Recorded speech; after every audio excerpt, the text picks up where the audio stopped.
You think that, and it's exactly what I think. Who did I hear that from? Maybe Pomp, or someone on the show, maybe Dylan LeClaire. Basically, they were saying that the first phase in us getting regulated is the regulation of stable coins. Yeah. And then Bitcoin will follow and possibly alts will follow. But the Bitcoin maximalists will say, no, all alts are going to zero. And well, I'm pretty heavily in Ethereum, so go fuck yourself. But so, and they're thinking as soon as like Q4 that this process could start. Do you see that happening?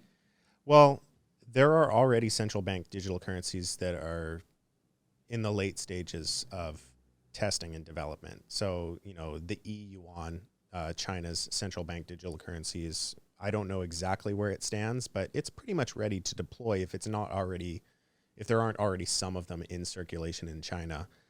The U.S. is going to drag their feet a little bit, and I think they have the luxury to be able to do so because the U.S. dollar is the global reserve currency right now, so they can drag their feet. They can be a later adopter of this kind of technology, but I think they're working on it as well.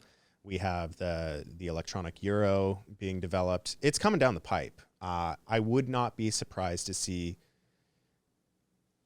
central bank digital currencies in the hands of users by Q4. I wouldn't be surprised, but I do think that's a little early. I think it might take a little bit longer, but I wouldn't be surprised to see them be deployed by the end of this year. That's why I personally believe that when you watch these countries like in Africa and El Salvador that are Bitcoin is legalized tender, I would not be surprised if it's the U.S. government behind it being like, you guys test it out.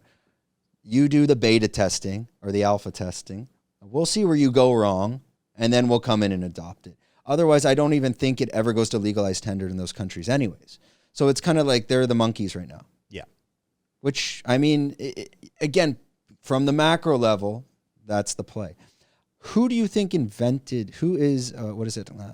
Satoshi Nakamoto? I know, I know it, but I never pronounce it. Satoshi Nakamoto. Do you have any speculation on who it might be? I think it's Hal Finney. But it's one of those things like, who cares? He's not moving his coins. He's not contributing. I think it makes the most sense, and it probably just makes me feel better that I think it's Hal Finney, which was one of the early, original adopters of the, I think it was a Reddit thread, or it was some sort of thread, the early days of Bitcoin. And he's dead. The last kind of communications of anything from Satoshi Nakamoto was in 2014, and that's the year that Hal Finney died. Mm. So I think that those two events lining up. How did he die? He had some sort of illness. I don't know he had a terminal illness of some kind. If I am not, don't quote me on that. I don't actually know. But I'm pretty sure he had some sort of illness and he died of that illness. Do you subscribe to the conspiracy theory that the U.S. government and the CIA is behind it? No, I don't.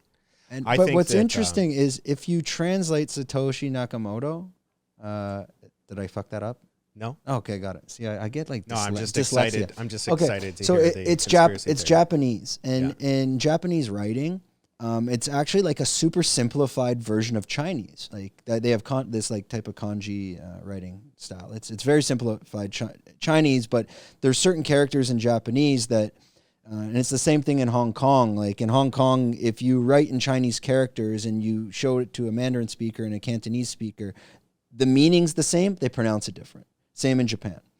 Satoshi Nakamoto, if you took it and translated it in Chinese, like literally the characters, literal translation, very close. Sorry, not literal, just in case, but very, very close, is Central Intelligence.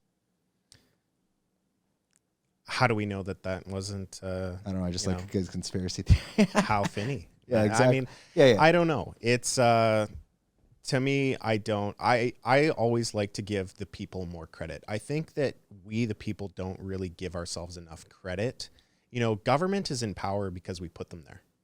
We decided that we needed to organize a set of responsible individuals to make decisions on how to organize a society, and that's government.